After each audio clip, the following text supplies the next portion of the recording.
मेरे प्यारे बच्चों, ये है तुम्हारा गिफ्ट इस सेशन का 2025-26 का गिफ्ट। गिफ्ट गिफ्ट क्या है? 12 चैप्टर पूरे के पूरे 6 क्लासेस में, हर क्लास में 2 chapter in one shot. But ये सिर्फ पढ़ने समझने तक सीमित नहीं है। इस सीरीज के पीछे का टारगेट है 100। टारगेट 100 लेने के लिए आपको फोकस करना है। कॉपी पेन लेकर बैठ जाओ, जो पढ़ा रही हूँ साथ साथ लिखते रहना। रटने की जरूरत नहीं है, बट सिर्फ ध्यान से सुनना है, समझना है और नोट्स बनाने हैं। 100 की जिम्मेदारी मैं लेती हूँ। तो शुरू करते हैं चैप्टर 9 से। आज की फर्स्ट क्लास में चैप्टर 9 होगा और उसके बाद सेकंड पार्ट में चैप्टर 10 होगा। टोटल 6 क्लासेस, हर क्लास में 2 चैप्टर। फिर सेकंड क्लास में चैप्टर 11 एंड चैप्टर 12 होंगे 2 स्टेप्स में। थर्ड क्लास में चैप्टर 7 एंड 8 होंगे। फोर्थ क्लास में चैप्टर 5 एंड 6 होंगे। फिफ्थ क्लास में चैप्टर 3 एंड 4 होंगे और सिक्स क्लास में चैप्टर 1 एंड 2 होंगे। इस तरीके से पूरी 6 क्लासेस में 12 चैप्टर एक्सप्लेन कर दूंगी आपको। और सिर्फ एक्सप्लेनेशन से 100 नहीं आएंगे, इसके बाद पढ़नी होगी हमें एनसीईआरटी। तो जो बेटा एनसीईआरटी हम पढ़ेंगे, एनसीईआरटी भी मैं यही आपको क्लास में पढ़ाऊंगी। उसके लिए दूसरी सीरीज शुरू होगी। एनोटेड लाइन्स है, अंडरलाइन कर रखी है एनसीईआरटी मैंने, कि कैसे आपको कौन कौन सी लाइन फोकस करनी है और क्या क्या आपका डिलीटेड है, आउट ऑफ सिलेबस है। हम 10 अलग अलग किताबें नहीं पढ़ेंगे, हम एक ही किताब को 10 बार पढ़ेंगे। क्लियर? ज्यादा समय नहीं लगाएंगे आप, इजीली कम समय में हो जाएगा। क्लास कंटिन्यू रखनी है बस। पहली क्लास मैक्सिमम ये 45 मिनट की क्लास होगी, उससे ज्यादा हुई तो 50 मिनट की। बट 50 मिनट के बाद ये चैप्टर तुम्हें पूरा कंप्लीट आता होगा। इस चैप्टर की खास बात क्या है? यहां से आते हैं डायरेक्ट क्वेश्चंस। कोई घुमा फिरा के क्वेश्चन नहीं आएंगे, इजीली आप केस स्टडीज से क्वेश्चंस को पहचान लोगे। बस कॉन्सेप्ट क्लियर होना चाहिए। Chapter 9 financial management second book से है। सेकंड बुक में टोटल 4 चैप्टर है। फाइनेंशियल मैनेजमेंट, फाइनेंशियल मार्केट और मार्केटिंग और कंज्यूमर प्रोटेक्शन, ये चारों चैप्टर की वेटेज 30 मार्क्स की है। फाइनेंशियल मैनेजमेंट, सबसे पहले बेटा चैप्टर 9 का नाम समझ लो। फाइनेंशियल मैनेजमेंट, जैसा कि नाम बता रहा है, मैनेजमेंट ऑफ फाइनेंस। फाइनेंस को मैनेज करना। फाइनेंस क्या है? जहां भी फाइनेंस का नाम आए ना, लिख देना finance is life blood of the business. कोई भी बिजनेस शुरू नहीं हो सकता, रन नहीं हो सकता, ग्रो नहीं हो सकता, कुछ भी नहीं हो सकता फाइनेंस के बिना। फाइनेंस बहुत जरूरी है।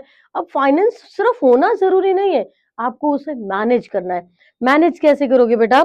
एक सिंपल सी डेफिनेशन जो आपने स्टार्टिंग में मैनेजमेंट फंक्शंस पढ़े थे ना, क्या पढ़े थे? मैनेजमेंट फंक्शन POSDC, ये आपने मैनेजमेंट फंक्शंस पढ़े थे। Planning, organising, staffing, directing, controlling.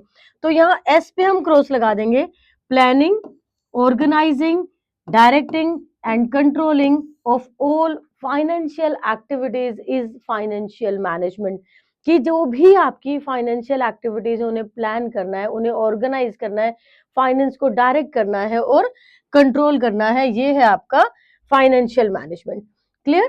तो फाइनेंशियल मैनेजमेंट में हमारा पहला टॉपिक आएगा management of finance. Finance manage करने के लिए सबसे पहले तो आपके पास पैसा होना चाहिए।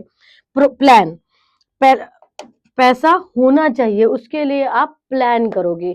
Plan is the first basic step. Plan के बाद पैसा होना चाहिए, प्रोक्यूर करोगे और उसका मैक्सिमम यूटिलाइजेशन करोगे। कंट्रोल बहुत जरूरी है, जो मैंने अभी अभी आपको बताया। Planning, organising, directing and controlling. Planning, organising, directing and controlling of all financial activities, ये है आपका फाइनेंशियल मैनेजमेंट। क्लियर? अगली स्लाइड पर चलते हैं। अब आप तेजी से करते जाओगे और जहां डाउट आएगा आप रोकोगे, पूछोगे, कमेंट कर देना, मैसेज कर देना। बट इस चैप्टर को आज सोने से पहले 100% करना है आपने। Important topics means the topics which we are going to cover in this chapter are, आपका सबसे पहले है बेटा रोल एंड ऑब्जेक्टिव। किसका? फाइनेंस का। फाइनेंस का बिजनेस में क्या रोल है एंड ऑब्जेक्टिव। ऑब्जेक्टिव मींस होता है पर्पस, क्या पर्पस है फाइनेंस का। क्लियर? और इसके बाद आपका है फाइनेंशियल डिसीजंस। फाइनेंशियल डिसीजंस, इसमें 3 नाम होते हैं बेटा, आईडी, एफडी एंड डीडी। क्या, कैसे याद करेंगे आप? ID, FD and DD. ID investment decision, FD financing decision and DD dividend decision. आ रहा है समझ में? सिर्फ पैसे पर फोकस करो। ये मत सोच के चलो कि हम बिजनेस स्टडीज पढ़ रहे हैं, बहुत बोरिंग है, बहुत मुश्किल है, बहुत लेंथी है, ध्यान नहीं लग रहा। नहीं, पैसा तुम सबकी जेब में है, पैसा होना चाहिए आपकी लाइफ में, बिजनेस में, हर काम के लिए जरूरी है। तो यहाँ बिजनेस का ही पैसा पढ़ना है। उस पैसे की दुनिया में रह के इस चैप्टर को समझो, इजीली समझ आ जाएगा। Investment decision, financing decision and dividend decision, ये आपको आगे समझाऊंगी बहुत शॉर्टकट में मैजिक ट्रिक्स के साथ। इसके बाद है factors affecting investment decision, financing decision and dividend decision. इन तीनों को अफेक्ट करने वाले फैक्टर्स, कि ये सब डिसीजन लेते हुए कौन से फैक्टर्स आपको ध्यान में देने जब आप डिसीजन लोगे कि मुझे क्या, कितना, कैसे यूज करना है। इसके बाद financial planning. Planning planning is the first step of management, everywhere planning is the first step. Financial leverage, leverage आपको बहुत अच्छी स्टोरी से समझाने वाली हूँ, इतनी बढ़िया इंटरेस्टिंग स्टोरी है। और इसी पे आता है आपका न्यूमेरिकल, न्यूमेरिकल ईपीएस वाला, उसमें मैं आपको दूंगी एक मैजिक ट्रिक। न्यूमेरिकल में मैजिक ट्रिक के साथ मैं आपको दूंगी फॉर्मेट, जिससे आप न्यूमेरिकल को सिर्फ एक फॉर्मेट में वैल्यू पुट करेंगे और इजीली आंसर निकाल लेंगे। साथ साथ मिलेंगे आपको सीबीएसई क्वेश्चंस कैसे आते हैं। Factors affecting choice of capital structure, capital structure means owner's fund और बोरोड फंड, तो उसकी चॉइस के लिए आपके फैक्टर्स अफेक्टिंग कौन से हैं, अब आपको वो देखने हैं। क्लियर? तो हम ये टॉपिक्स कवर करेंगे इस चैप्टर में। अब है रोल ऑफ फाइनेंशियल मैनेजमेंट, कि फाइनेंशियल मैनेजमेंट का रोल क्या है, क्या काम है, क्यों मैनेज करो आप फाइनेंस, बस पैसा आ गया बिजनेस करो, एक्टिविटीज शुरू कर दो। बट आपको मैनेज करना ही पड़ेगा। मैनेज करोगे तो क्या फायदा होगा, मैनेज करोगे तो सबसे पहले आप फिक्स्ड एसेट्स का मैक्सिमम यूज कर सकते हो, size and quantum of fixed assets. उसके बाद आप करंट एसेट्स को यूज कर सकते हो, लेकिन फिक्स्ड एसेट, करंट एसेट दोनों यूज करने के लिए आपके पास होना चाहिए पैसा। पैसा ना बहुत ज्यादा हो ना बहुत कम हो, ज्यादा होगा तो बिना बात पे आप रेट ऑफ इंटरेस्ट पे करोगे, बिना बात पे ब्याज भरोगे, और कम हुआ तो मुश्किल पड़ जाएगी, आपकी प्रोडक्शन बीच में रह जाएगी और आपके कस्टमर शिफ्ट हो जाएंगे अनदर प्रोड्यूसर्स पे। स्मूथ फ्लो ऑफ प्रोडक्शन के लिए आपके पास पैसा होना चाहिए, बट बहुत ज्यादा भी ना हो कि आइडियल पड़ा रहे, बहुत कम भी ना हो कि आपकी प्रोडक्शन रुक जाए।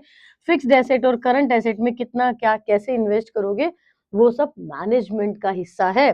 और इसके बाद amount of short and long term funds to be used. Short term and long term time period के हिसाब से होता है बेटा, less than 1 year short term and less more than 1 year medium term और लॉन्ग टर्म आ जाता है। Breakup of long term finance, debt and equity. Debt means borrowed fund, debt means borrowed fund and equity means owners fund, जो मैंने अभी आपको first slide पर बताया था। Date means borrowed fund and equity means owners fund. इसके बाद all items in profit and loss account, interest expense, ये डिटेल न्यूमेरिकल, ये वाला नहीं है आपके सिलेबस में, डिटेल न्यूमेरिकल है। EBIT EPS, EBIT earning before interest and tax, EPS earning per share, जो कि आपके पेपर में आने के चांसेस बहुत सारे हैं और उसके लिए हम आपको कराएंगे फॉर्मेट के through. Objectives of financial management, purpose क्या है, क्यों हम कर रहे हैं फाइनेंशियल मैनेजमेंट, उसमें हमने पढ़ा था कि क्या होगा उससे, बट ऑब्जेक्टिव क्या है। एक सबसे बड़ा ऑब्जेक्टिव है बेटा, आपकी कंपनी, आपने शेयर इश्यू किया, आपके बहुत सारे शेयर होल्डर्स हैं, वो जितना ज्यादा आप पे भरोसा करेंगे, जितने ज्यादा शेयर्स खरीदेंगे, उतना आपकी कंपनी प्रॉफिट में जाएगी। लोग आप पे ट्रस्ट कर रहे हैं, आपके शेयर खरीद रहे हैं, मतलब मार्केट में आपकी वैल्यू हाई हाई हाई जा रही है। तो आपका पहला काम है शेयर होल्डर्स को खुश रखना।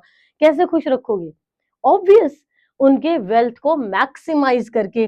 तो प्राइमरी ऑब्जेक्टिव है shareholders wealth maximisation. Primary objective क्या हुआ, maximisation of share holders wealth. अब बोलो मैम ये कैलकुलेट कैसे करेंगे, शेयर होल्डर वेल्थ ठीक है हम मैक्सिमाइज कर लेंगे, बट ये कैलकुलेट कैसे होगा।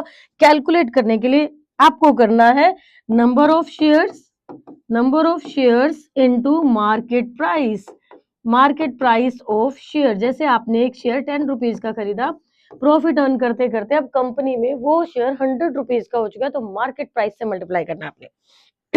माना कि रामू ने 1000 शेयर खरीदे थे, एक शेयर उसने 10 रुपए का खरीदा था, उसकी वैल्यू थी 10,000, लेकिन आज उस शेयर की मार्केट वैल्यू 5000 हो चुकी है। 1000 शेयर रामू ने खरीदे थे, 5000 उसकी वैल्यू हो चुकी है। तो अब देख लो, एक के पीछे 6 जीरो लगाओ, मतलब 10 लाख। 10 लाख यहाँ हो गए, तो रामू खुश होगा कि नहीं होगा? ऑब्वियस होगा। और रामू अपने साथ साथ बाकी लोगों को भी बताएगा कि आपकी कंपनी में इन्वेस्ट करो, इस कंपनी में इन्वेस्ट करो। उसे देख के बाकी लोग अपने आप मोटिवेट होंगे। जितना ज्यादा लोग आपकी कंपनी में इन्वेस्ट करेंगे, उतना ज्यादा आपके पास पैसा होगा, और जितना ज्यादा पैसा होगा, ऑब्वियस है, उतनी ज्यादा प्रोडक्शन करोगे। पैसा कम नहीं पड़ना चाहिए। यही तो है फाइनेंशियल मैनेजमेंट। ये आपके लिए बहुत बढ़िया सी इमेज बनाई है, इससे आपको क्लियरली समझ में आ जाएगा कैसे। देखो, ये है primary objective, maximisation of wealth of shareholder. ये फॉर्मूला आपका number of shares into market price. Market price मतलब आज आपके शेयर की मार्केट में कितनी वैल्यू है। Number of shares into market price पर शेयर, ये हो गया शेयर होल्डर्स वेल्थ, और आपको इसे मैक्सिमाइज करना है। ये है ऑब्जेक्टिव ऑफ फाइनेंशियल मैनेजमेंट। देखो बेटा, डायरेक्ट क्वेश्चन कभी नहीं आएगा इसमें, 3 नंबर का क्वेश्चन कभी नहीं आएगा। मैक्सिमम एमसीक्यूज में आ सकता है, एसेंशियल रीजनिंग में आ सकता है, या एक लॉन्ग पार्ट में, उसको लॉन्ग क्वेश्चन में एडिशन के लिए आप डाल सकते हो। केस स्टडी से आइडेंटिफाई करने के लिए आ सकता है एक सिचुएशन के साथ। कॉन्सेप्ट क्लियर होगा तो अब किसी भी तरीके से पूछ लिया जाए आप बता देंगे। जैसे आपके घर का रास्ता, मैं लिख के पूछूं, बोल के पूछूं, ऐसे पूछूं, वैसे पूछूं, कैसे भी पूछूं, घर का रास्ता आप इजीली बता दोगे। तो जैसे आपको आपका नाम याद है, आपको घर का रास्ता याद है, ऐसे ही ये टॉपिक्स बस सुनते जाओ और समझते जाओ। एक बार में समझ में नहीं आ रहा तो 2 बार सुनो, 3 बार सुनो, बट ऐसे याद हो जाए जैसे तुम्हें तुम्हारा घर का रास्ता पता है। फाइनेंशियल डिसीजन, अभी स्टार्टिंग में की कॉन्सेप्ट्स में ही बताया था। फाइनेंशियल डिसीजन हम डिवाइड कर देते हैं 3 पार्ट्स में। 3 पार्ट्स कौन से बेटा? ID, FD and DD. ID, FD and DD. पहला है investment decision. Investment, how much you want to invest in, short term और लॉन्ग टर्म। इन्वेस्टमेंट कहाँ करोगे? या तो शॉर्ट टर्म में करोगे या तो लॉन्ग टर्म में करोगे। फाइनेंसिंग डिसीजन, आप शेयर्स इशू करना चाहते हो या आप डिबेंचर्स इशू करना चाहते हो, ये होगा फाइनेंसिंग डिसीजन। अब अगर आपने शेयर इशू करे तो वो ओनर्स ओन फंड हो जाएगा, और अगर आपने डिबेंचर्स इशू करे तो वो बोरोवर्स फंड हो जाएगा। ओनर्स ओन फंड या बोरोड फंड, ये होगा फाइनेंसिंग डिसीजन में। यहां था कि आप शॉर्ट टर्म के लिए कितना लगाओगे, लॉन्ग टर्म के लिए कितना लगाओगे। जो लॉन्ग टर्म के लिए लगाते हो ना बेटा, उसे कैपिटल बजटिंग डिसीजन कहते हो। क्या कहते हो? कैपिटल बजटिंग डिसीजन या फिर फिक्स्ड कैपिटल डिसीजन। और जो शॉर्ट टर्म के लिए होता है उसे कहते हो working capital decision. Dividend decision, अपने शेयर होल्डर्स को खुश रखना था, आपने उनके शेयर्स पे आप कितना प्रॉफिट दे रहे हो, that is dividend. Dividend means profit on shares.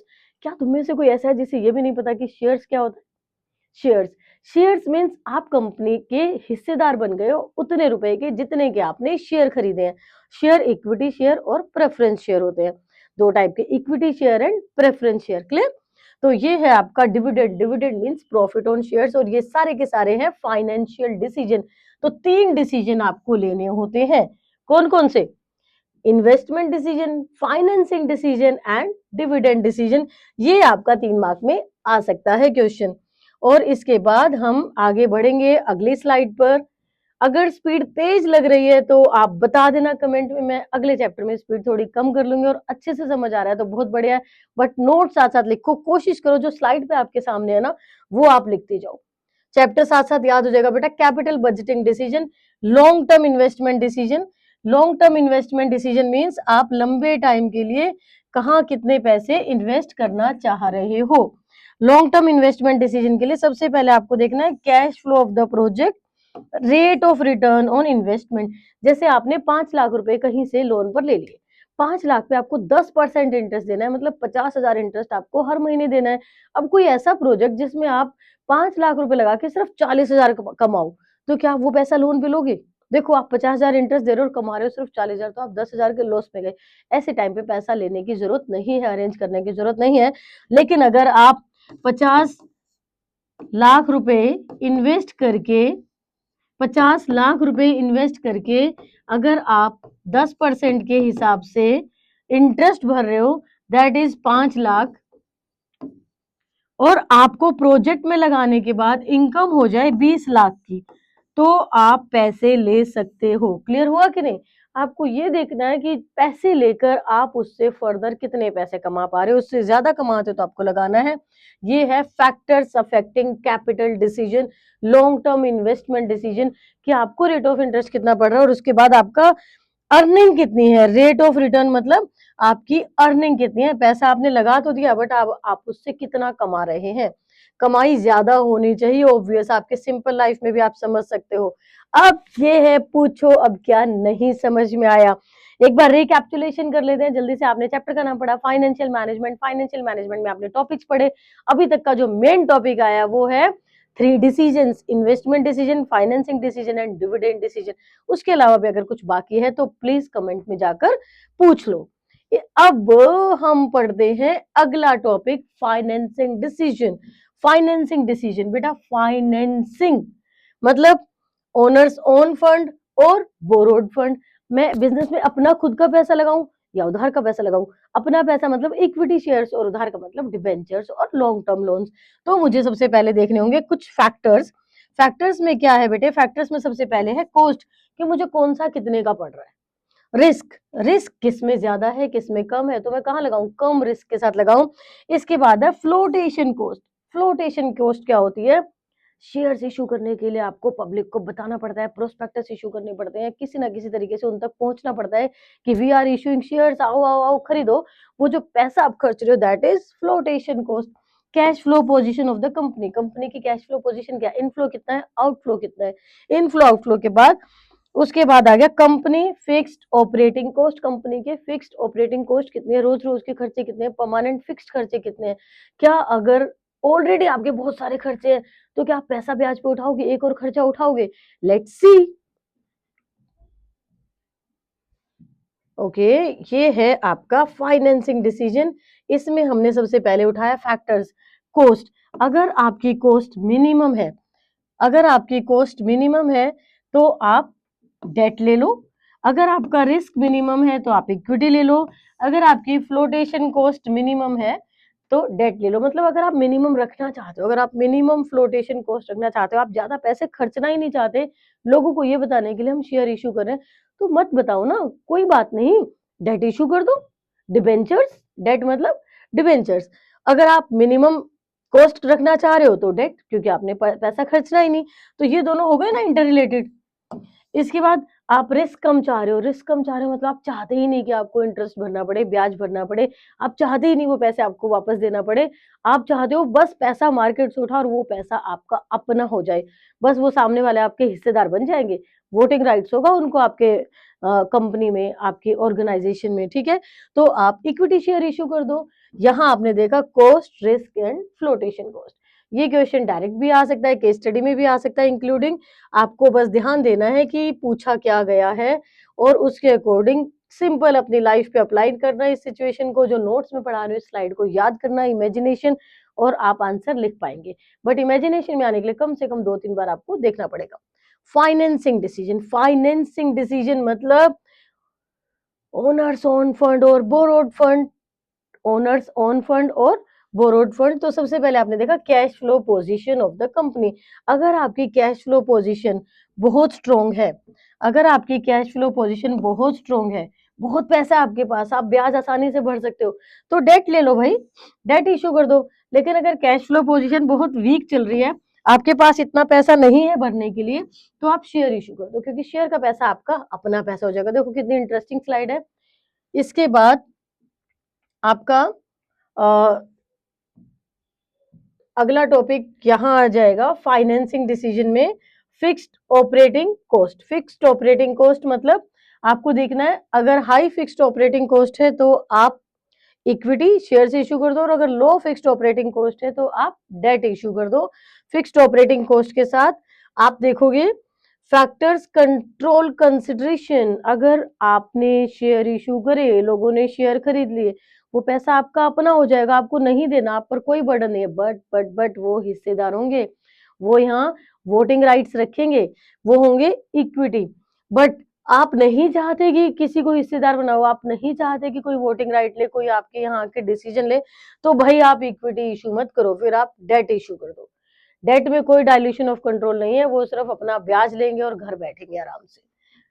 Control चाहते हो कि लोग कंट्रोल कर ले, कोई दिक्कत नहीं है, तो आप इक्विटी शेयर इश्यू करो। आप चाहते हो किसी का इंटरफेयर ना हो, तो आप डेट इश्यू करो। फाइनेंसिंग डिसीजन, इसमें है state of capital market. Capital market boom पे है, शेयर बढ़िया इशू हो रहे हैं, बढ़िया लोग खरीद रहे हैं, बढ़िया बिक रहे हैं, बहुत बढ़िया कंडीशन में मार्केट चल रही है, तो ऑब्वियस आप भी शेयर इशू कर दो भाई, भागती दौड़ के साथ भागो। लेकिन अगर डिप्रेशन में है, शेयर मार्केट डूबी पड़ी है, जैसा कि कोविड टाइम में हो गया था, तो वहां पर आप सिर्फ डेट इशू कर सकते हो, क्योंकि यहाँ लोग शेयर खरीदना ही नहीं चाहेंगे, मार्केट इस सिचुएशन में ही नहीं है।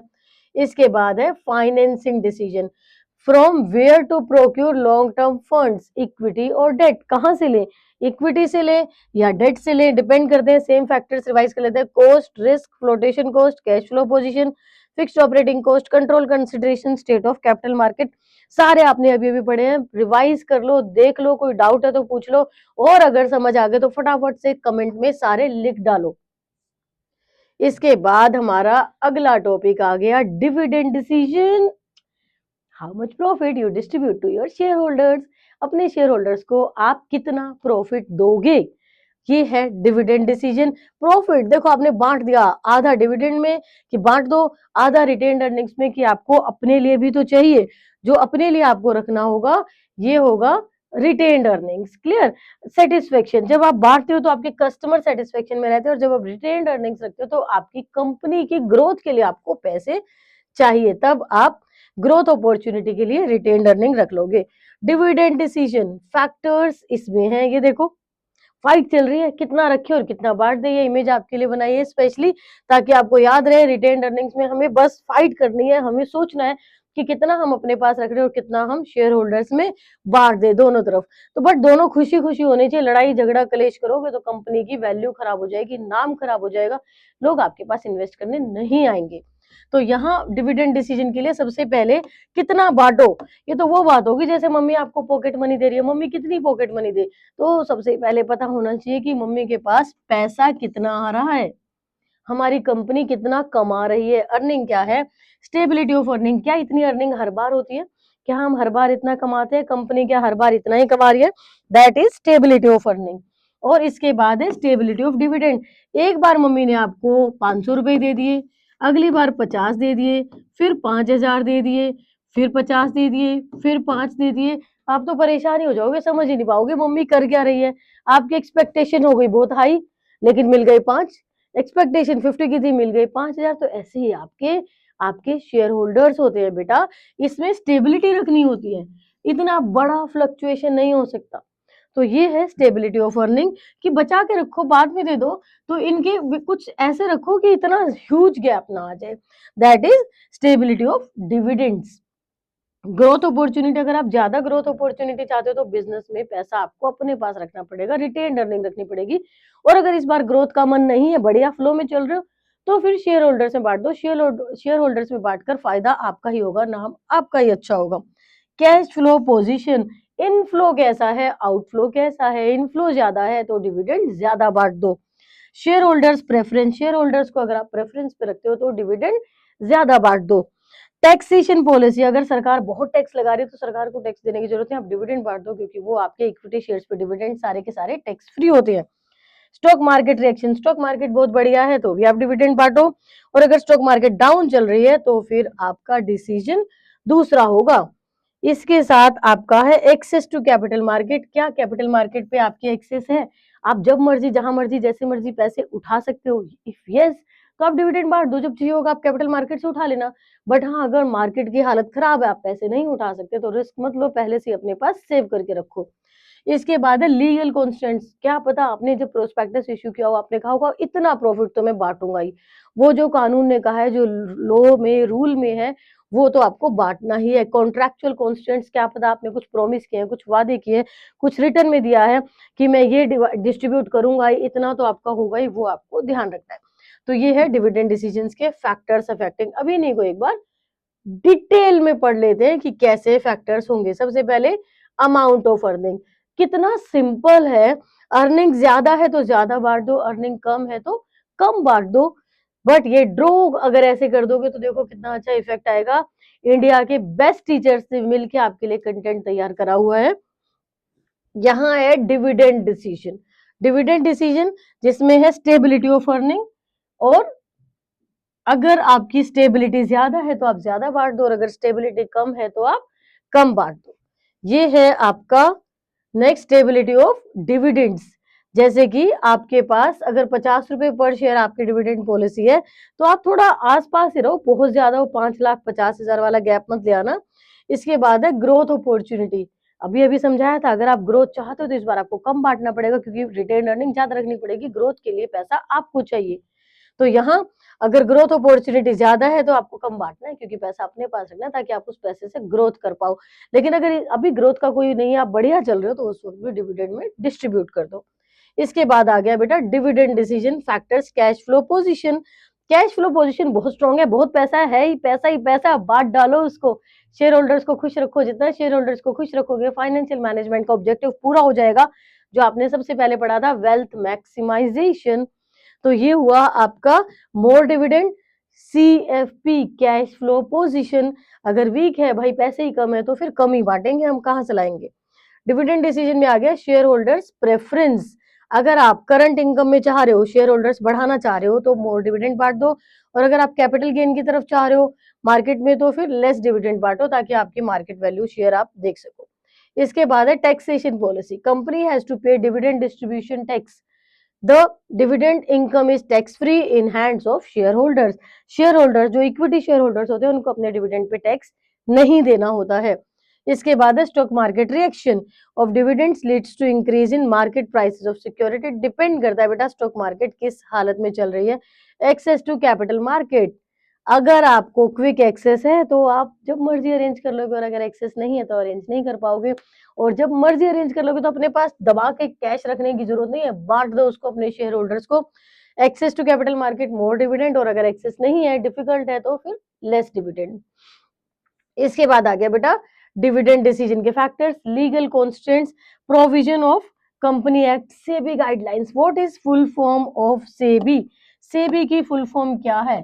Securities exchange board of India. Securities exchange board of India ये वॉचडॉग की तरह काम करता है कि भाई चल क्या रहा है मार्केट में, कंपनीज फ्रॉड तो नहीं कर रही है, शेयर होल्डर्स के साथ क्या ईमानदारी से काम चल रहा है। तो सेबी ने जो गाइडलाइंस दिया उनको हमें फॉलो करना ही है। Example, dividend can not be paid out of the capital. अब ये बहुत जरूरी लाइन है कि आप कैपिटल से डिविडेंड नहीं दे सकते, आपको डिविडेंड देना होगा प्रॉफिट से ही। Contractual constants, restriction on dividend payment due to loan agreements. अगर कोई लोन एग्रीमेंट है, कुछ ऐसा है, तो आपको पहले वो पेमेंट करनी पड़ेगी, और उसके बाद आप डिविडेंड डिस्ट्रीब्यूट करोगे। आपको कॉन्ट्रैक्ट के अकॉर्डिंग ही चलना है बेटे। डिविडेंड डिसीजन, डिविडेंड फैक्टर्स एक बार रिवाइज कर लेते हैं। रिवाइज करने के लिए आपको एक निमोनिक देने की एक छोटी सी कोशिश की है, जिसमें हमने कहा ये वाला डबल ए, एक मिनट हम पेन ले लेते हैं। इसमें हमने कोशिश करी डबल ए ट्रिपल एस। तो डबल ए से क्या हुआ बेटा, एक सेकेंड, डबल ए से आपका हुआ यहां से स्टार्ट, अमाउंट ऑफ अर्निंग और access to capital. Amount of earning, access of capital, double A, आपका पैसा कितना है और मार्केट में आपकी एक्सेस क्या है। फिर आपका है triple S, stability of earning, stability of dividend और share holders preference. Double A triple S, पहले डबल ए ट्रिपल एस याद कर लेते हैं। Double A triple S, always ask silly strong squirrels, always ask silly strong squirrels. Double A triple S, यहाँ पे एक S और बना लो, तो डबल ए ट्रिपल एस हो गया हमारा। डबल ए ट्रिपल एस आप याद कर लेंगे। इसके बाद GCT, G growth, cash flow position, taxation policy, ठीक है। GCT, इसके लिए हमने बनाया giant chocolate to live calmly. ये बड़ी सी giant chocolate, giant chocolate to live calmly, ठीक है। लिव, L लीगल कॉन्स्टेंट्स, और लीगल कॉन्स्टेंट्स के बाद आपका कॉन्ट्रैक्चुअल कॉन्स्टेंट्स, ठीक है बेटा। ये आपके लेटर्स आपको हेल्प करेंगे, 1 2 3 4 5 6 7 8 9 10, टोटल 10 फैक्टर्स है डिविडेंड डिसीजन के लिए, ये आपको याद होने चाहिए। फिर वही बात कि डायरेक्ट कोई नहीं पूछेगा कि 10 के 10 फैक्टर्स बता दो, बट आइडेंटिफाई करने हो सकते हैं, या कोई 3 बता के बाकी पूछे जा सकते हैं। तो ये आपको रिलेशन पता होना चाहिए। अब आपका फेवरेट पेज, पूछो अब क्या नहीं समझ में आया। अभी तक आपने तीनों डिसीजन कर लिया, आप वो डिसीजन लोगे, आपकी कंपनी है, आपको देखना है। और जो भी नहीं समझ आया पूछ लो, कमेंट सेक्शन में देख लो, या वीडियो पॉज करके पिछला चैप्टर वापस जाके पढ़ाओ। बट भागम भाग में ऐसे मत करना कि समझ ही ना आए।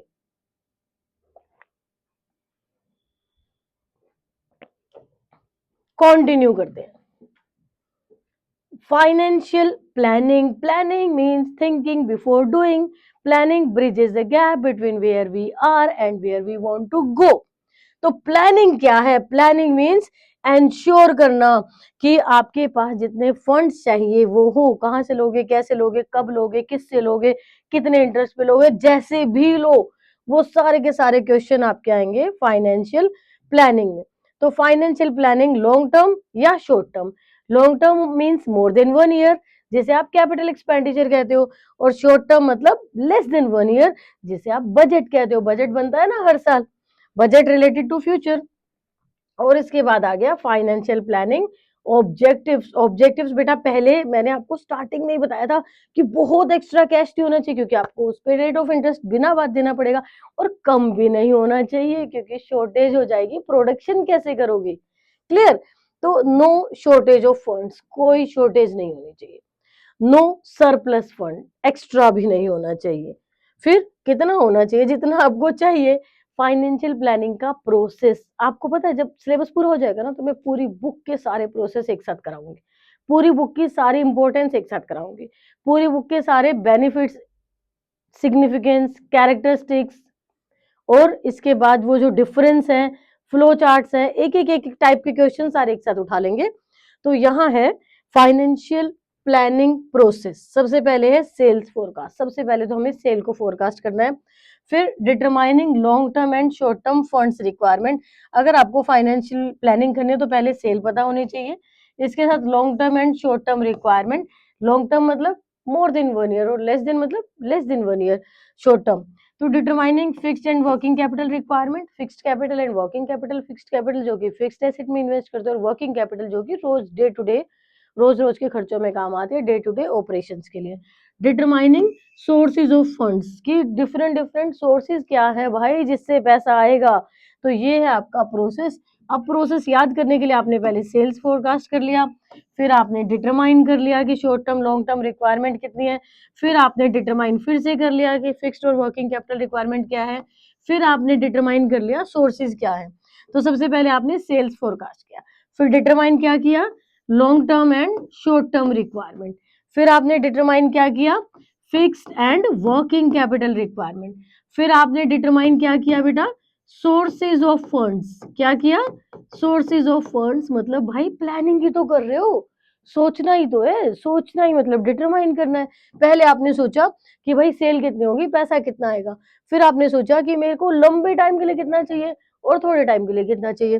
फिर आपने सोचा कि मैं फिक्स्ड कैपिटल में कितना लगाने वाला हूँ, मैं वर्किंग कैपिटल में कितना लगाने वाला हूँ। फिर आपने सोचा अच्छा ठीक है भाई ये तो हो गया, बट आएगा कहाँ कहाँ से वो आपको देखना है। ये सब हुआ आपका फाइनेंशियल प्लानिंग। क्या हुआ, financial planning. Planning means thinking before doing. Financial planning की इंपॉर्टेंस क्यों करते हैं हम प्लानिंग? प्लानिंग इसलिए करते हैं कि हम फेल ना हो जाए, चाहे लाइफ हो, चाहे बिजनेस हो, चाहे एग्जाम हो। तो प्लानिंग इसलिए करते हैं कि फेल ना हो जाए, और फेल ना हो जाए इसलिए हमें पता होना चाहिए future, forecasting the future, future पता करने के लिए। Avoiding business shocks and surprise. Business में अचानक कोई झटका आ गया, तुम्हारे बड़ा सा माल भर के टक जा रहा था, उसका एक्सीडेंट हो गया, तो पैसा तो होना चाहिए भाई इमरजेंसीज के लिए। वही है शॉक्स एंड सरप्राइजेस, उसके लिए पैसा होना चाहिए। कोऑर्डिनेशन, प्रोडक्शन में तो हो गया आपका डन, अब सेल करने के लिए, एडवर्टाइजमेंट करने के लिए पैसे नहीं है, दैट इज कोऑर्डिनेशन। तो कोऑर्डिनेशन के लिए भी आपके पास पैसा होना चाहिए, फंड्स होने चाहिए। Optimum utilisation of resources. Optimum का मतलब होता है बेटा मैक्सिमम। ऑप्टिमम का मतलब क्या होता है, मैक्सिमम। ये तो बिजनेस स्टडीज का फेवरेट वर्ड है, तो डिक्शनरी, बीएसटी की डिक्शनरी तैयार कर लो। जैसे ऑप्टिमम आपको पता होना चाहिए कि मैक्सिमम होता है, इसका मतलब लिंक प्रेजेंट विद फ्यूचर, आज से कल को मिलाने के लिए जो पैसे की रिक्वायरमेंट है वो आपके पास हो। फाइनेंशियल डिसीजन, फाइनेंशियल डिसीजन कि भाई कितना पैसा कहाँ से कैसे आएगा, और फाइनेंशियल कंट्रोल, ये आपने स्टार्टिंग में पढ़ा था, PODC of all financial activities, P planning, O organising, D directing and C controlling. तो ये देखो आ गया ना decision and control. Financial planning की इंपॉर्टेंस, फाइनेंशियल प्लानिंग की इंपॉर्टेंस में अभी अभी आपने सीखा कि आपको फोरकास्ट करना है, बिजनेस शॉक्स को अवॉइड करना है, आपको कोऑर्डिनेशन करना है, मैक्सिमम ऑप्टिमम यूटिलाइजेशन करनी है, साथ में आपने प्रेजेंट और फ्यूचर को लिंक करना है, फाइनेंशियल डिसीजन लेने हैं और फाइनेंशियल कंट्रोल करना है। अब पूछो क्या नहीं समझ में आया? थोड़ा सा ये टॉपिक जल्दी जल्दी हुआ क्योंकि ये रिपीटेशन में था, फाइनेंस आपने बहुत देर पहले बार बार किया हुआ था। जो भी डाउट है प्लीज डाउट सेशन में लिख दो, मैं फिर से एक्सप्लेन कर दूंगी। कुछ ऐसे टॉपिक है तो उन पे अलग से वीडियो बना दूंगी। कैपिटल स्ट्रक्चर, पैसा आपका होगा, ओनर्स ओन फंड होगा या बोरोड फंड होगा, ओनर्स ओन फंड होगा या बोरोड फंड होगा, ये डिसीजन लेने को ही आप कहेंगे कैपिटल स्ट्रक्चर। डेट होगा या इक्विटी होगी, डेट होगा या इक्विटी होगी, डेट मतलब बोरोड फंड और इक्विटी मतलब owners own fund.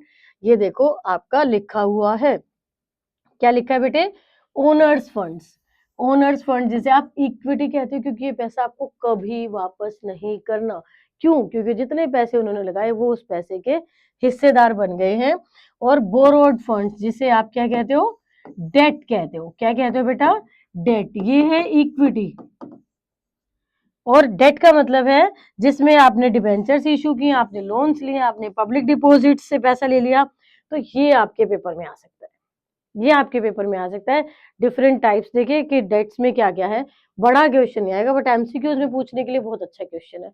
Match the column, maths and reasoning किसी में भी पूछा जा सकता है डेट, क्योंकि डेट का मतलब आप उधार दो ही चीजें समझते हो, आप डिबेंचर समझते हो और बैंक लोन समझते हो। ये पब्लिक डिपॉजिट की तरफ तो आप ध्यान ही नहीं देते। ठीक है, तो अप्रोप्रिएट मिक्स देखना आपने ओनर्स फंड और बोरोड फंड में, ना तो सारा का सारा ओनर्स फंड होना चाहिए और ना ही सारा का सारा बोरोड फंड होना चाहिए, दोनों में एक गुड मिक्स होना चाहिए कि भाई ओनर्स फंड और बोरोड फंड दोनों होंगे, लेकिन कौन सा कितनी क्वांटिटी में होगा वो बहुत सारे फैक्टर्स डिपेंड करते हैं। उन फैक्टर्स को हम आपको बार बार समझा रहे हैं और बताते जा रहे हैं कि किन किन फैक्टर्स पे ध्यान दे के आप सोचोगे। डेट, डेट मतलब ओनर्स, ओन फंड तो इक्विटी होगा और बोरोड फंड डेट होगा। तो डेट इक्विटी रेशियो, ये आपने अकाउंट्स में पढ़ा है, तुम्हारा favourite subject accounts. Debt equity ratio और डेट अपॉन इक्विटी और proportion of debt over total capital, की जो टोटल कैपिटल है ना उसमें डेट का प्रोपोर्शन कितना है। मान लो आपकी 50 लाख टोटल कैपिटल है तो डेट 5 लाख है, वो 10% हुआ। टोटल प्रोपोर्शन देखना है। Optimum capital structure, optimum capital structure का मतलब है बेटा maximisation of share holders wealth, जो भी शेयर होल्डर्स वेल्थ है उनकी अर्निंग पर शेयर इंक्रीज करनी है। आप हर संभव कोशिश करो कि शेयर होल्डर्स की अर्निंग आप बढ़ा पाओ। फाइनेंशियल लीवरेज, आपको वादा किया था चैप्टर की शुरुआत में एक स्टोरी सुनाऊंगी फाइनेंशियल लीवरेज के लिए, तो ये स्टोरी है रवि की। ये है रवि भाई जो कि गेमिंग बिजनेस शुरू करना चाह रहा है और गेमिंग बिजनेस शुरू करने के लिए उसके पास है 50,000 रुपए, बट ये लैपटॉप वगैरह लगा के उसको 1 लाख रुपए की जरूरत है। 1 लाख रुपए अगर वो लगा देता है तो वो अच्छा कमाएगा, उसे भरोसा है। बट पैसा ले कहां से? पैसा लिया इसने खड़ूस अंकल से, अपने अंकल जी से। अंकल पैसा तो दे रहे हैं बट इतने सख्त मिजाज के हैं कि उनको पैसा वापस चाहिए। देखो अंकल 10% इंटरेस्ट पे पैसा देने के लिए तैयार हो गए। इसका, रवि का अपना पैसा 50,000 इसके पास था, दैट इज माई इक्विटी, और 50,000 उसने ले लिया अंकल जी से।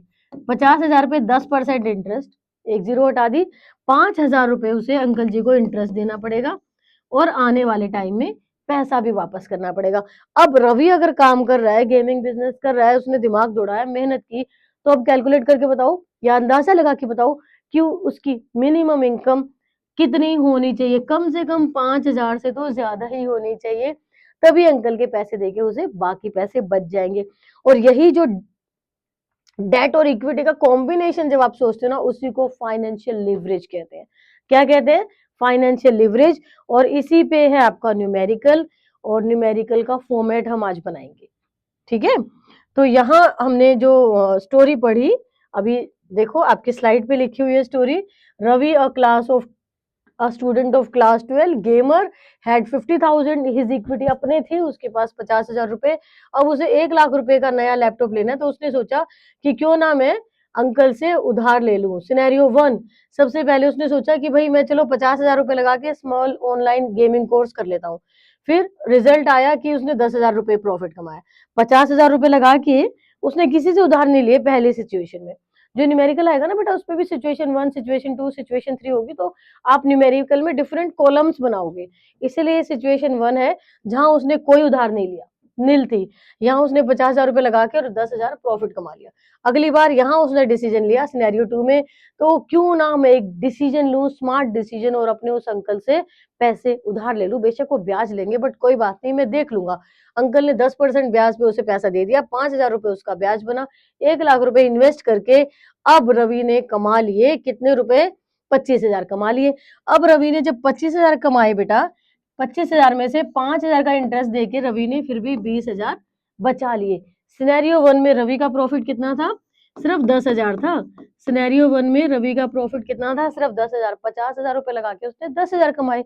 1 लाख लगा के उसने 25,000 रुपए कमाए। 5,000 ब्याज भर के भी उसका 20,000 प्रॉफिट हो गया। अगर 10-10,000 करके अंकल को वापस करे तो अंकल का प्रिंसिपल अमाउंट भी जल्दी वापस हो जाएगा। दिस इज फाइनेंशियल लेवरेज, और यही आप सीखेंगे अर्निंग पर शेयर के लिए। किसके लिए सीखोगे? अर्निंग पर शेयर के लिए। The funny maths, on his original 50,000 Ravi's profit jumped from 10,000 to 20,000। 10,000 से उसका प्रॉफिट जंप करके 20,000 हो गया। क्लियर? तो डबल हो गया, 20% की बजाय 40% कमा रहा है। उसने बस थोड़ा सा रिस्क लिया। क्या रिस्क लिया बेटा? पैसा उधार ले लिया, डेट और इक्विटी का अच्छा कॉम्बिनेशन बना लिया उसने। यही तो आपको अपने बिजनेस में सीखना है। कमाने के लिए पैसा होना जरूरी नहीं, दिमाग होना जरूरी है। पैसा तो आप किसी से भी उठा लोगे मार्केट से, बस थोड़ा सा अपना पैसा आप ले लो, बाकी मार्केट से इजिली मिल जाएगा। फाइनेंशियल लीवरेज में आपने सीखा क्या? ये एक बिल्कुल स्ट्रिक्ट अंकल मनी की तरह है, जो कि तुम्हारे लिए काम कर रहे हैं। वो अंकल के पैसे लेके रवि ने अपने बिजनेस में लगाए, अपने लिए कमा रहा है वो। अगर तुम बिजनेस में उस इंटरेस्ट से ज्यादा कमाते हो तो सारा का सारा तुम्हारा प्रॉफिट होगा, स्काई रॉकेट प्रॉफिट। और याद रखना कि अंकल का पैसा वापस जरूर करना है, अंकल छोड़ेंगे नहीं। नहीं तो financial leverage, proportion of debt in overall capital, ये याद कर लो बेटा, प्लीज इसे लिख के याद कर लो। Proportion of debt in the overall capital is called financial leverage.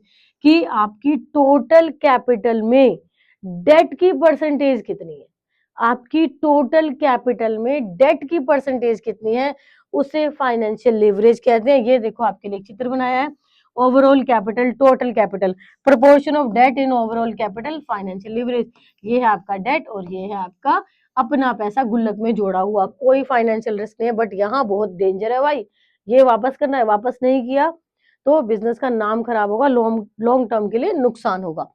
यहाँ आपने देखा equity involves no financial risk और debt involves financial risk. Debt में तो फाइनेंशियल रिस्क है ऑब्वियस, बट इसका मतलब ये थोड़ी आप डेट नहीं लोगे, आप उधार नहीं लोगे। आप उधार जरूर लो, क्योंकि उधार लेगी तो आप उससे कमाओगे, पैसे से ही तो पैसा बनेगा।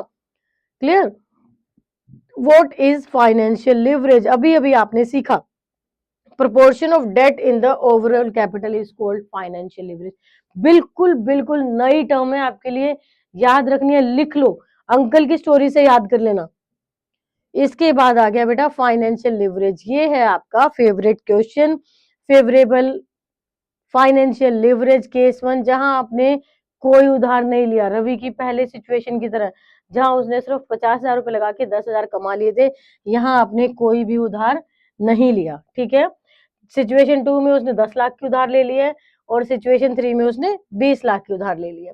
Format to solve numerical, format में आपको याद रखनी है क्या क्या चीजें बनाओगे, अभी ध्यान से सीख लो, क्योंकि अगली स्लाइड बिल्कुल ब्लैंक है, आपसे पूछ के मैं लिखने वाली हूँ। उसमें आपसे पूछ के उस स्लाइड में लिखा जाएगा, ठीक है। तो आपको बिल्कुल देख लेना है। सबसे पहले आपको क्वेश्चन में गिवन होगा बेटा ईबीआईटी, जो भी क्वेश्चन में ईबीआईटी गिवन होगा वो आप लिख दोगे। ईबीआईटी क्या होता है बच्चे? Earning before interest and tax, earning before interest and tax, earning before interest and tax, ये होगा ईबीआईटी, जो कि क्वेश्चन में गिवन होगा। अब बिफोर इंटरेस्ट एंड टैक्स है ना, तो सबसे पहले इसमें से ये आई रिड्यूस कर दो, सबसे पहले इसमें से ये आई रिड्यूस कर दो, फिर जो आंसर आ जाएगा, देखो आई हटा के क्या बच गया बेटा? आई हटा के बच गया ईबीटी, अर्निंग बिफोर टैक्स। अब इसमें से टैक्स भी रिड्यूस कर दो, तो टैक्स भी घटा दिया आपने, जितने का भी इस अमाउंट पे जो भी 30% 20% जितना दिया होगा ना वो लेके माइनस करके हटा देना, टैक्स भी हटा दिया। तो ये हो गया ई। अब ई के साथ क्या लिखे, सिर्फ ई तो अर्निंग तो रहेगी नहीं, अर्निंग आफ्टर टैक्स क्या रहेगा, अर्निंग आफ्टर टैक्स, टैक्स के बाद की अर्निंग, और यहीं से निकलेगा ईपीएस। ईपीएस का फॉर्मूला लिख लो, अपने घर की दीवारों पे लिख दो बेशक, earning after tax upon number of shares, number of shares जो भी आपके शेयर है। अच्छा कभी कभी ना क्वेश्चन में शेयर की सिर्फ टोटल वैल्यू दी होती है, नंबर ऑफ शेयर नहीं दे रखा होता, और एक शेयर कितने का ये भी नहीं दे रखा होता, तो स्टार लगा के वहां लिख देना कि assume share price ₹10 each, assume share price ₹10 each. मान लो आपको शेयर कैपिटल दे दी 5 लाख और पर शेयर दिया ही नहीं, न्यूमेरिकल आ गया पेपर में, तो आप नंबर ऑफ शेयर कैसे निकालोगे, assume value of 1 share is ₹10, और वो जो अमाउंट था उसे आप 10 से डिवाइड करके मतलब एक जीरो हटा के टोटल नंबर ऑफ शेयर निकाल लेना।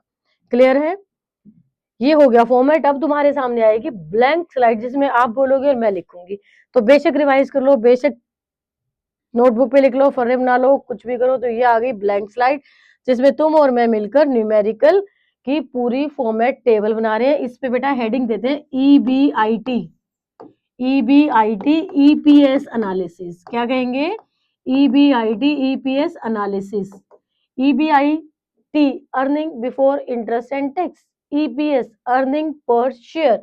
अब इसमें सबसे पहले आपको क्वेश्चन में गिवन होगा बेटा EBIT, ये क्वेश्चन में गिवन होगा। अब मैंने आपको बताया था कि इसमें 3 डिफरेंट केस होंगे, 3 डिफरेंट केस होंगे, तो हम पहले 3 कॉलम बना लेते हैं, ठीक है। यहाँ हमने 3 कॉलम बना लिए हैं। एक कॉलम में था कि आपने बिल्कुल भी लोन नहीं लिया हुआ है, दूसरे कॉलम में था कि आपने लोन थोड़ा ज्यादा ले लिया है, और ये हो गया हमारा। यहाँ पे जो है ना सिचुएशन 1, सिचुएशन 2 और सिचुएशन 3, ये आपको क्वेश्चन में गिवन होगा कहाँ आपने कितना लोन लिया है, ये क्वेश्चन में गिवन होगा कहाँ आपने कितना लोन लिया है। तो यहाँ हुआ EBIT earning before interest and tax, earning before interest and tax, ये क्वेश्चन में गिवन होगा, तीनों कंडीशन में गिवन होगा, जो गिवन होगा उस पर मैं टिक करूंगी। उसके बाद सबसे पहले मैंने आपको क्या कहा था, ये इंटरेस्ट माइनस कर देना, लेस इंटरेस्ट, ये क्वेश्चन में गिवन होगा बेटा कि कितना लोन दिया है, कितने परसेंट पे दिया है, on debt, less interest on debt. यहाँ पे तो डेट जो था ना इसमें नील था, अब कुछ उधार ही नहीं लिया तो इंटरेस्ट भी नहीं लगेगा। यहाँ पे मान लो डेट आपका कि 1 लाख रुपए था, ठीक है, यहाँ मान लो आपका डेट 10 लाख था, चलो तो 10% के हिसाब से, 10% के हिसाब से इस पे 1 लाख हो जाएगा। ये आपको कैलकुलेट करना है, जो कैलकुलेट करना है उस पर हम ये बना लेते हैं। इसके बाद यहाँ पे हमने ये एज्यूम करा, क्वेश्चन में गिवन होगा कि 20 लाख रुपए है डेट, 20 लाख है तो यहाँ पे भी इंटरेस्ट निकाल लेना। ये गिवन होता है कि डेट कितना है और कितने परसेंट पे इंटरेस्ट है, ये जो जम जम जम जम है ये आपको कैलकुलेट कर लेना है। इंटरेस्ट माइनस करके फिर आपने एक लाइन डालनी है और माइनस कर देना है। ये आपका माइनस करके सेम अमाउंट आया, ये माइनस कर दिया, ये माइनस कर दिया। अब जो आपका आंसर आया ना बेटा, ये है अर्निंग बिफोर टैक्स। क्या है ये, अर्निंग बिफोर टैक्स। इसमें से आपको क्या माइनस कर देना है, लेस टैक्स। मान लो 20% दिया है तो इसी अमाउंट पे 20% निकालना, इसी अमाउंट पे 20% निकालना, इसी अमाउंट पे 20% निकालना और माइनस कर देना 20%। यहीं पे जो भी अमाउंट है इंटू 20/100, क्योंकि अगर तुम्हारी कैलकुलेशन रॉन्ग भी होगी ना इसके मार्क्स मिल जाएंगे, इज इक्वल टू यहीं पर। अलग कहीं पीछे कोने में जाके निकाल कर आते हो और यहाँ मिस हो जाता है, इसके मार्क्स आप खो देते हो अगर गलत कराए। तो ये जो भी अमाउंट था इंटू 20/100 यहीं पे लिखो और यहीं इज इक्वल टू लगा लो। ये आपका अर्निंग आफ्टर टैक्स हो गया। क्या हो गया बेटा, ये जो निकलेगा, आपने लाइन डाली और इस अमाउंट में से इस टैक्स को माइनस करा, आपका आ गया अर्निंग आफ्टर टैक्स। बस तीनों में आ चुका है आपका, और आपने नंबर ऑफ शेयर लिख देना क्योंकि तीनों के शेयर भी तो अलग अलग है ना बेटा। Number of share, number of share क्यों अलग अलग है, क्योंकि यहाँ पे कोई लोन नहीं लिया हुआ, यहाँ नंबर ऑफ शेयर सबसे ज्यादा होंगे, यहाँ लोन लिया हुआ है थोड़े कम होंगे, यहाँ ज्यादा लोन लिया तो और ज्यादा कम होंगे। आपको ईपीएस का फॉर्मूला अप्लाई करना है, जो मैंने आपको अभी अभी बताया था। क्या बताया था, EPS is equal to EAT earning after tax upon number of shares, number of shares. तो चलो एक बार फटाफट से हम सारे के सारे फॉर्मेट को फिर से बना लेते हैं, बिल्कुल प्लेन और ब्लैंक फॉर्मेट जो आपको याद रह जाए। EBIT सबसे पहले गिवन होगा, जितनी भी सिचुएशन होंगी 1 2 3 जितनी भी होंगी उतने आप कॉलम बना लेना। हो सकता है 2 ही सिचुएशन आए, हो सकता है 3 सिचुएशन आए और हो सकता है एक भी सिचुएशन आए। तो EBIT फिर सबसे पहले आप क्या करेंगे बेटा, लेस इंटरेस्ट, इंटरेस्ट माइनस कर देंगे। इंटरेस्ट माइनस करने के बाद आपका आ जाएगा अर्निंग बिफोर टैक्स, तो आप इसमें से टैक्स माइनस कर दो, लेस टैक्स, टैक्स माइनस कर दिया, टैक्स माइनस करके आपका आ गया अर्निंग आफ्टर टैक्स, बस खत्म हो गया। इसके नीचे लिखना है नंबर ऑफ शेयर्स, क्या लिखना है इसके नीचे, नंबर ऑफ शेयर्स, और फिर यहां आपको लिखना है EPS, क्या लिखना है बेटा, EPS फॉर्मूला लिख दो, earning after tax upon number of shares. अब देखो फॉर्मेट के साथ न्यूमेरिकल बिल्कुल बिल्कुल इजी लग रहा है कि नहीं, ये फॉर्मेट बना के अपने स्टडी रूम के पास चिपका लो, दीवारों पे स्टडी टेबल के पास। EBIT minus interest, EBIT minus EBT minus tax, earning after tax number of shares, और EPS earning after tax upon number of shares divide आपने कर दिया। और ये ब्लैंक स्लाइड आपको गिफ्ट देने के बाद मैं आपको दिखा रही हूँ actual question. Earning before interest and tax, आपने इसमें से माइनस करा interest on debt, earning before tax उसमें से आपने टैक्स माइनस कर दिया, और अर्निंग आफ्टर टैक्स आ गया, नंबर ऑफ शेयर आपने डिवाइड कर दिया। अब देखो इसमें सिचुएशन दिखा देती हूँ आपको जो मैं अभी अभी बता रही थी कि यहाँ पे टैक्स नील था, ठीक है, तो इसलिए इंटरेस्ट भी नहीं लाया, यहाँ पे पैसा ज्यादा था इसलिए इंटरेस्ट बढ़ गया, यहाँ पे बढ़ गया।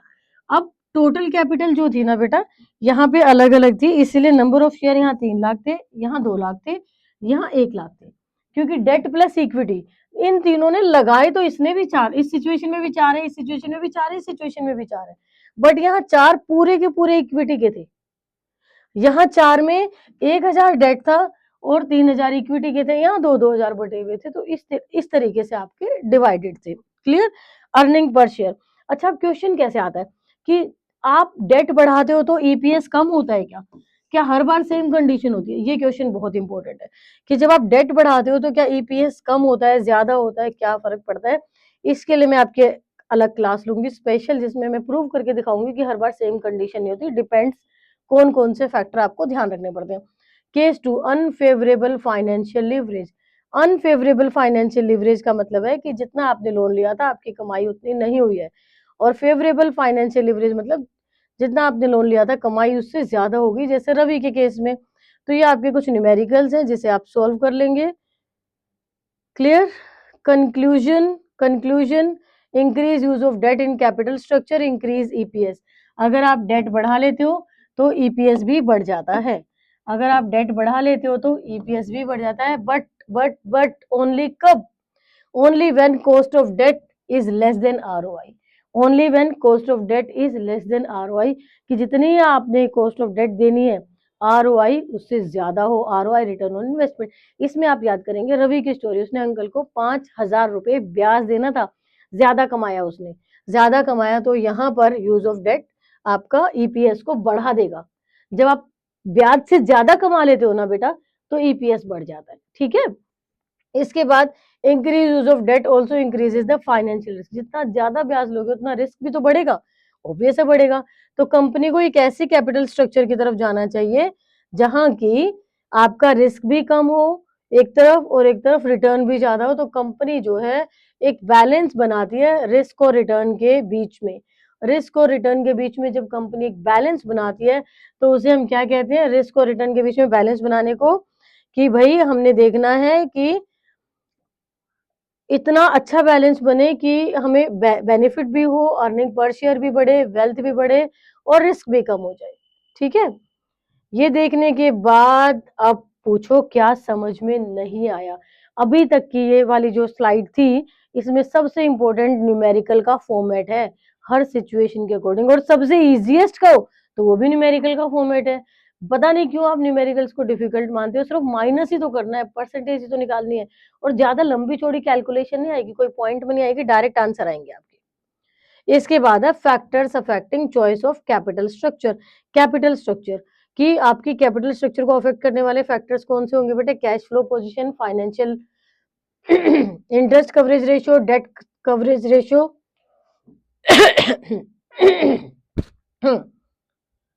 इसके बाद है factors affecting choice of capital structure.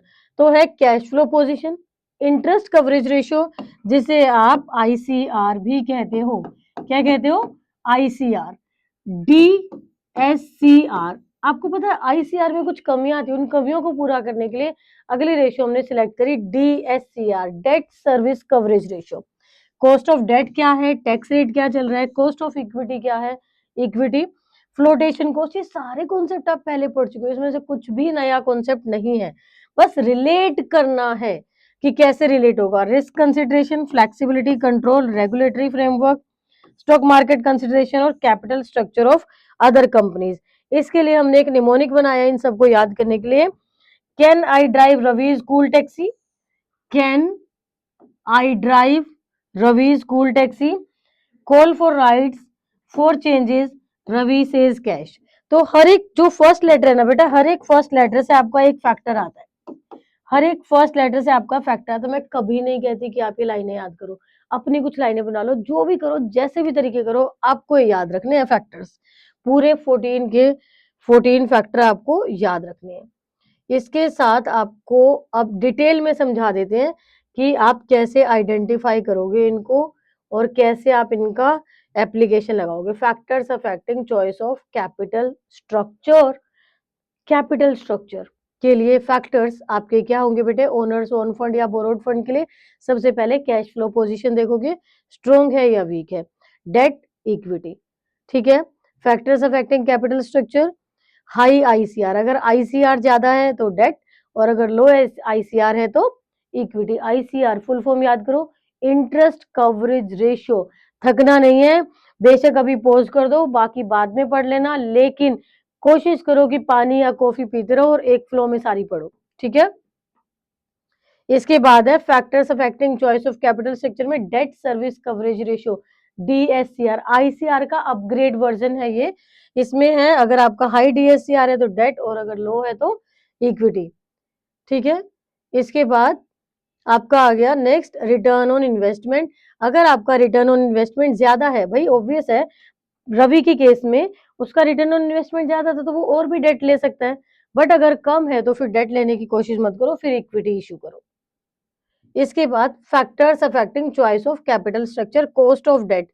अगर आपको उधार लेना महंगा पड़ रहा है तो उधार मत लो, फिर इक्विटी इशू करो, लेकिन अगर आपको लो कॉस्ट में मिल रहा है तो उधार ले लो। सेम जनरल लाइफ, आपकी अपनी लाइफ, कि आपको डेट लेना है कि इक्विटी लेना है, किन फैक्टर्स पे डिपेंड करता है।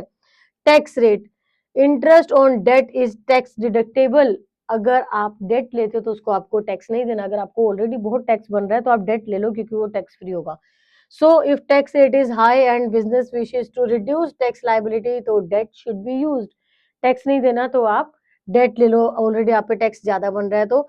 कॉस्ट ऑफ इक्विटी, अगर आप कॉस्ट ऑफ इक्विटी ज्यादा नहीं चाहते तो आप डेट की तरफ जाओ, और अगर कॉस्ट से आपको फर्क नहीं पड़ रहा तो आप इक्विटी ले लो। फ्लोटेशन कॉस्ट, शेयर इशू करने में खर्चा, अगर आप चाहते हो तो ऑब्वियस है शेयर इशू करो, इक्विटी ले लो, लेकिन अगर आप चाहते हो कि फ्लोटेशन कॉस्ट नहीं खर्चो, आप नहीं मनी स्पेंड करना चाहते हो लोगों को बताने के लिए कि वी आर इशूइंग शेयर्स, उस वक्त आप डेट ले लो। फैक्टर्स अफेक्टिंग कैपिटल स्ट्रक्चर में आ गया रिस्क। अगर आप हाई ऑपरेटिंग रिस्क ले सकते हो तो फिर आप इक्विटी ले लो, ठीक है। लेकिन अगर आप लो ऑपरेटिंग रिस्क लेते हो तो फिर आप डेट पे जाओ, क्योंकि उधार का पैसा आपको कोई सरदर्दी नहीं है, सिर्फ इंटरेस्ट देना है। इसके बाद फ्लेक्सिबिलिटी। फ्लेक्सिबिलिटी मतलब क्या आप एडिशनल फंड आराम से यूज कर सकते हो? अगर हाँ तो फिर आप किसकी तरफ जाओगे? To maintain flexibility excessive debt should not be issued. अगर आप फ्लेक्सिबल हो तो बिना बात पे डेट इशू मत करो। ये है कंट्रोल। अगर आप कंट्रोल चाहते हो तो फिर कंट्रोल चाहते हो कि ठीक है लोग आकर आपके साथ मिक्स हो जाए, कंट्रोल कर ले, तो इक्विटी, अदरवाइज डेट। फिर है factors affecting choice of capital structure. Choice of capital structure मतलब आपका जो कैपिटल स्ट्रक्चर है वो कैसा होगा? The provision of companies act and SEBI guidelines must be followed. जो रेगुलेटरी फ्रेमवर्क है, आपको ये देखना है कि सेबी ने क्या कहा है, गाइडलाइंस क्या कहती हैं, वो गाइडलाइंस आपको फॉलो करनी है।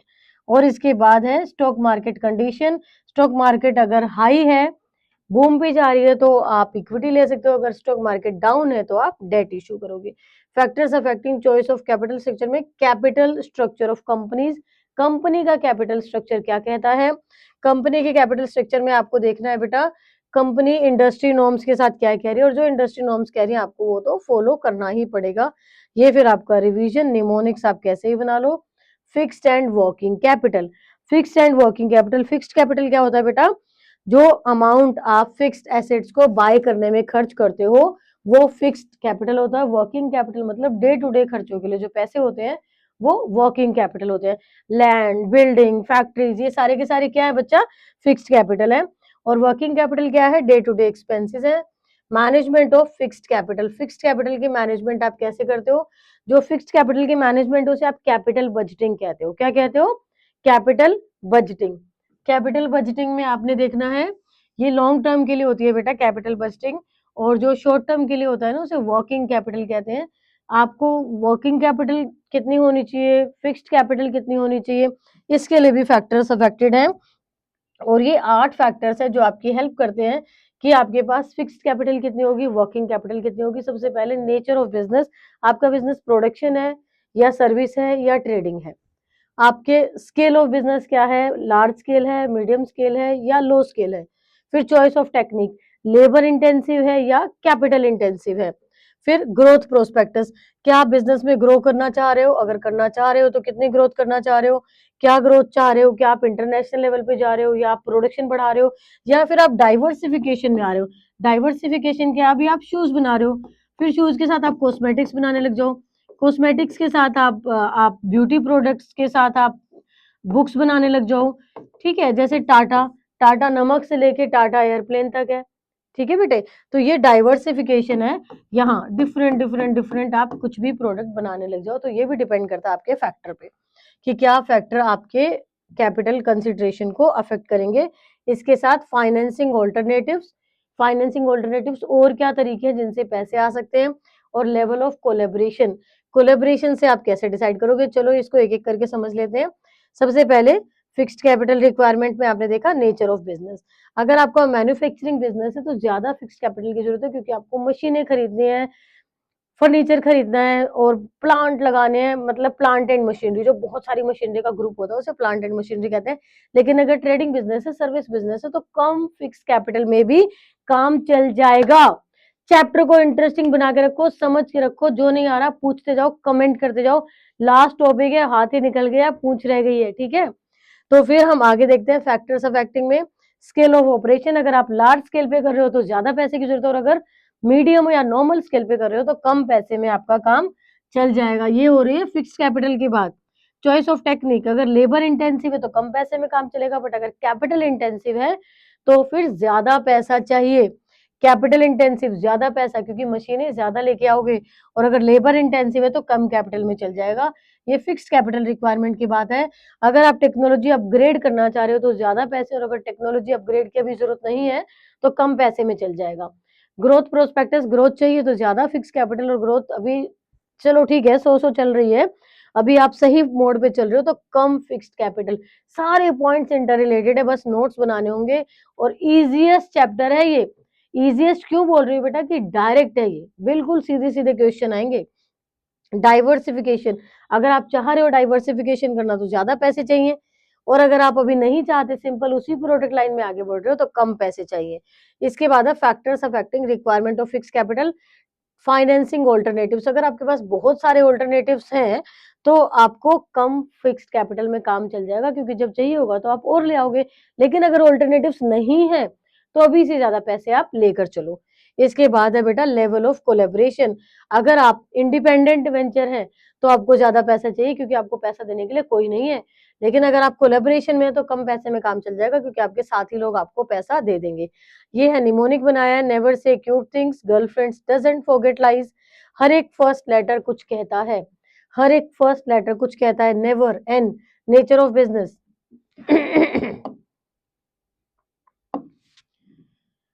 N nature of business, S scale of operation, C choice of technique, T technology upgradation, G growth prospectus, D diversification, F financial alternatives, L level of collaboration.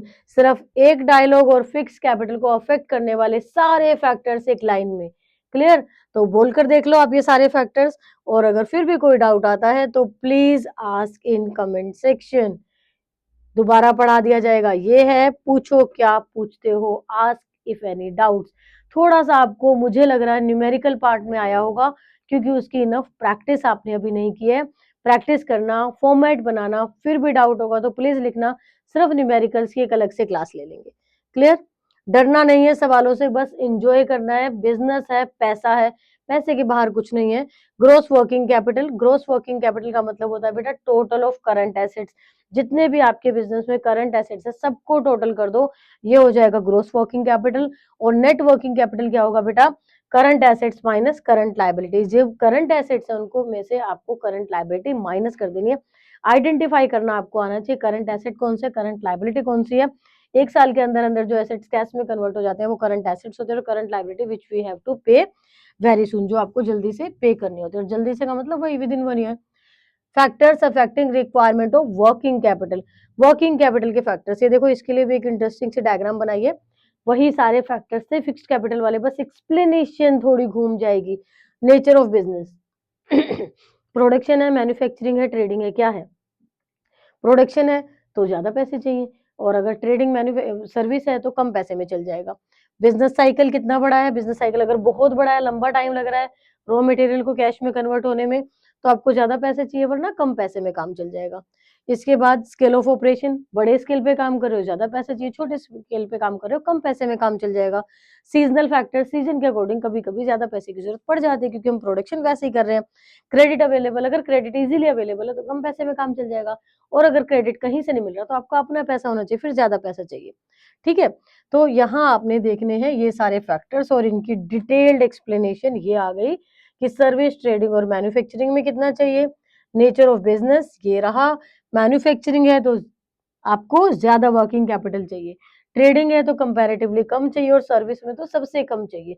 एनडब्ल्यूसी net working capital, NWC net working capital. Scale of operation, अगर large scale है तो ज्यादा चाहिए, और अगर small scale है तो कम में चल जाएगा। इसके बाद है बिजनेस साइकिल, अगर बिजनेस साइकिल जूम बड़ा है, रॉ मटेरियल कन्वर्ट करते हो, फिर उसे सेल करते हो, फिर पैसा आता है, फिर रॉ मटेरियल लाते हो, फिर सेल करते हो, फिर पैसा आता है। अगर ये लंबा टाइम ले रहा है तो आपको ज्यादा पैसा चाहिए, और अगर कम टाइम में हो रहा है तो कम पैसे से चल जाएगा। इसके बाद है सीजनल फैक्टर्स, अगर पीक सीजन पे आप काम करते हो तो आपको ज्यादा पैसा चाहिए, और अगर लीन सीजन पे काम कर रहे हो, अभी सीजन नहीं है आप पहले से ही बना के रख रहे हो, तो कम वर्किंग कैपिटल में आपका काम चल जाएगा। प्रोडक्शन साइकिल, अगर प्रोडक्शन साइकिल लंबा है, जैसे आप हवाई जहाज बना रहे हो, तो प्रोडक्शन साइकिल लंबा है तो ज्यादा वर्किंग कैपिटल चाहिए, लेकिन अगर प्रोडक्शन साइकिल स्मॉल है तो कम वर्किंग कैपिटल में काम चल जाएगा, क्योंकि स्मॉल प्रोडक्शन साइकिल मतलब प्रोडक्ट जल्दी जल्दी बनेंगे और जल्दी जल्दी बिकेंगे, और आपके पास पैसा वापस आ जाएगा। क्रेडिट अलाउड, कितना सिंपल है, अगर क्रेडिट आप लोगों को अलाउ करते हो, क्रेडिट अगर आप लोगों को अलाउ करते हो तो इसका मतलब आपको ज्यादा पैसा चाहिए, क्योंकि आपने तो उधार में सामान दे दिया, खुद का पैसा ज्यादा होना चाहिए। और अगर इसका उल्टा है बेटा, अगर क्रेडिट अवेल करते हो, आपको भी उधार मिल रहा है, तो कम पैसे में काम चल जाएगा। अगर आपको भी उधार मिल रहा है तो कम पैसे में काम चलेगा, और दूसरा इसका ऑपोजिट होगा। इसके बाद आ गया बेटा ऑपरेटिंग एफिशिएंसी। ऑपरेटिंग एफिशिएंसी अगर आपकी हाई है तो आप कम पैसे में काम चला लोगे, बट अगर लो है तो आपको ज्यादा पैसे चाहिए होंगे। इसके साथ है अवेलेबिलिटी ऑफ रॉ मटेरियल, अगर आपको रॉ मटेरियल इजीली कभी भी मिल जाता है तो कम वर्किंग कैपिटल में काम चल जाएगा, क्योंकि जब जब रॉ मटेरियल चाहिए तब तक आप खरीद लोगे। लेकिन अगर आसानी से मिलता है, एक साथ ही बहुत सारा खरीदना है, तो एक साथ ही आपको ज्यादा पैसे की जरूरत है। Continuous and free supply of raw material, less net working capital. लेकिन अगर interrupted supply of raw material एक साथ बहुत ज्यादा लोगे तो वे से ज्यादा पैसा चाहिए। इसके बाद है ग्रोथ प्रोस्पेक्टस, अगर ग्रोथ प्रोस्पेक्टस चाह रहे हो तो मोर नेट वर्किंग कैपिटल रिक्वायरमेंट, और अगर अभी नहीं चाहिए तो फिर less working capital. Level of competition, अगर कंपटीशन हाई है तो ज्यादा पैसा चाहिए क्योंकि भाई कहीं भी जरूरत पड़ जाएगी, लेकिन अगर लो है तो नेटवर्क लेस कैपिटल में काम चलेगा। इन्फ्लेशन, इन्फ्लेशन मतलब prices are rising rising rising, inflation में आपको ज्यादा पैसे की जरूरत पड़ेगी, लेकिन अगर इन्फ्लेशन की सिचुएशन नहीं है तो कम पैसे में काम चल सकता है। यही पॉइंट्स फिर से लिख दे ताकि आप इनको रिवाइज कर लो। निमोनिक्स हमने बनाने की कोशिश करी है इन्हीं सारे पॉइंट्स की। वर्किंग कैपिटल फैक्टर्स, मोम एंड गर्लफ्रेंड।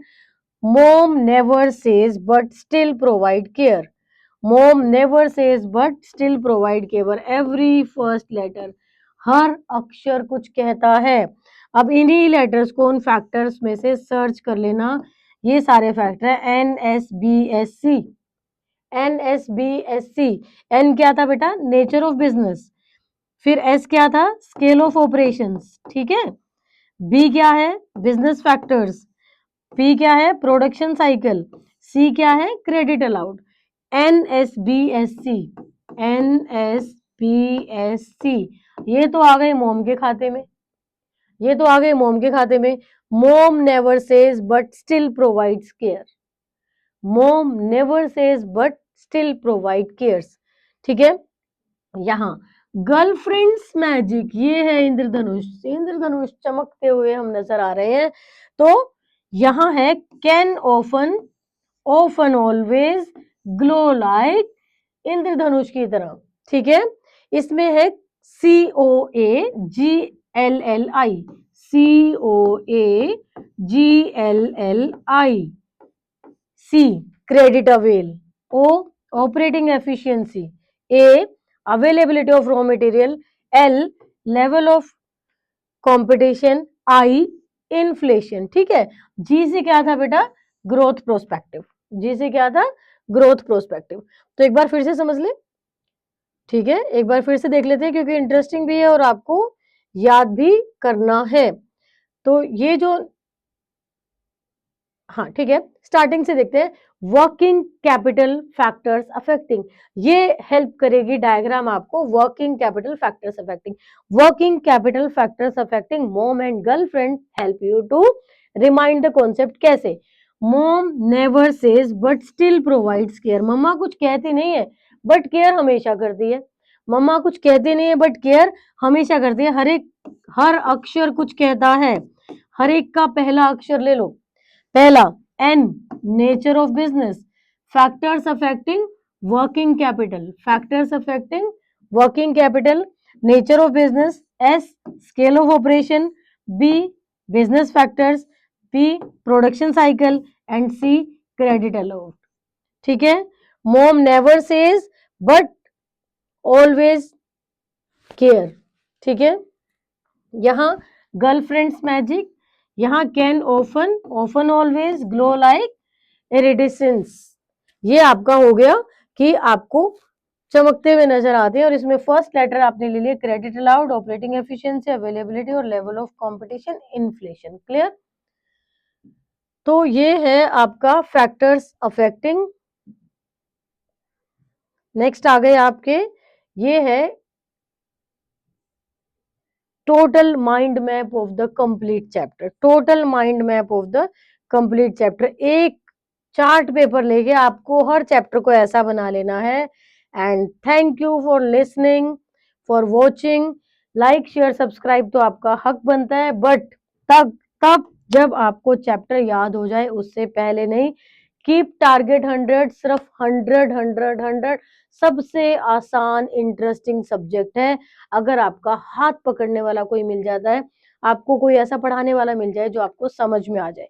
समझ में आने के लिए जरूरी है चैप्टर को सुनना, समझना और एनसीईआरटी से रीड करना, वो भी मैं आपको रीड करा ही दूंगी। Thank you, bye bye.